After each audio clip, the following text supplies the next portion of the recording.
Okay guys, kedai Bamal ni Bamal ada satu produk daripada Amgras. Produk ni memang sesuai untuk guru-guru ataupun kepada korang yang handle satu grup yang besar. Jom tengok apa ada dalam kotak ni guys. Ketat kotak dia, Mat.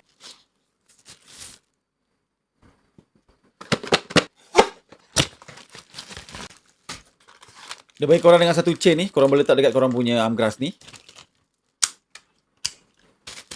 So, jadi ini adalah Amgras Mic Pro 1. Dia basically benda ni dia bukan mikrofon untuk connect kepada korang punya handphone ataupun korang punya device tau. Dia sebenarnya adalah amplifier. So, amplifier untuk korang, kata-kata korang ada group yang besar, korang nak guide diorang, korang boleh menggunakan benda ini. So, dalam kotak apa korang akan dapat? Korang akan dapat dia punya amplifier. Dekat dalam amplifier ni dia ada satu mikrofon dia bagi siap-siap. Korang akan dapat satu audio jack cable. Korang akan dapat satu instruction manual. Lepas tu dia bagi lagi satu mikrofon. Kalau kata korang tak nak pakai dia punya wireless mikrofon. Lebih kurang mikrofon ni macam dekat MacD lah. Kau letak dekat kepala kau macam gini. So kau boleh gunakan dia macam operator guys. Jadi tak nak tunggu lama lagi, jom kita test benda ni. Jadi tali yang dibagi ni kan, korang boleh sangkut dekat badan korang macam gini lah. Nampak? Dah macam bag. Jadi sebab kenapa Bamal cakap benda ni sesuai untuk guru-guru yang mengajar, korang tengok Bamal keluarkan dia punya mic ni. So mikrofon dia ni dia ada clip tau. Jadi korang boleh clip dekat baju korang. Just clip sahaja. Lepas tu korang buka dia punya amplifier ni, korang boleh terus bercakap. Hello guys. Hello. Okay, apa khabar semua? Hari ni Bamal akan guide korang pergi ke zoo negara. Ataupun korang boleh gunakan dia untuk kalau kata dalam kelas pada cikgu yang mengajar. Okay anak-anak murid, semua kena dengar cakap Bamal. Hari ni kita nak belajar matematik. Buka kepada halaman muka surat 50.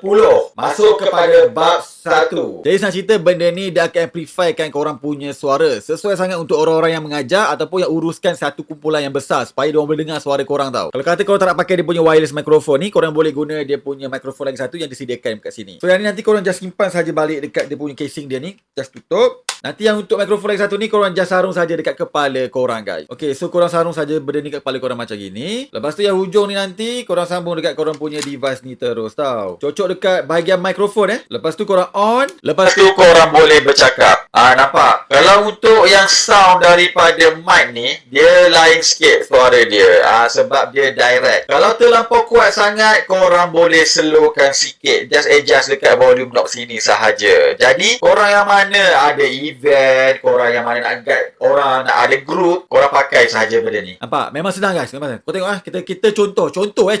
Okey, untuk kumpulan A, kumpulan B, masuk ke belah kiri. Untuk kumpulan C, masuk ke belah kanan. Lelaki dan wanita. Okey, tolong asingkan, buatkan satu barisan. Suara dia memang sangat jelas guys. Dan yang paling penting, benda ni korang boleh bawa portable. Tidak cakap benda ni memang function. Kalau korang cikgu ke, korang ada uruskan grup yang besar, benda ni boleh guide.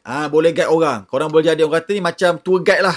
Senang cerita macam tour guide. Bawa pakai benda ni sahaja. So siapa nak cari daripada Amgras? Memang Amgras ni satu brand yang Bamal cakap, brand yang padu lah, brand yang baik. Dia keluarkan satu produk ni untuk korang yang mana nak guna untuk tour guide, untuk cikgu-cikgu. Terutama cikgu-cikgu. Lagi bulan puasa dah nak dekat ni, korang dapatkan benda ni. Jadi siapa nak cari alat ni, korang boleh usah dekat beg kuning Bamal sekarang guys.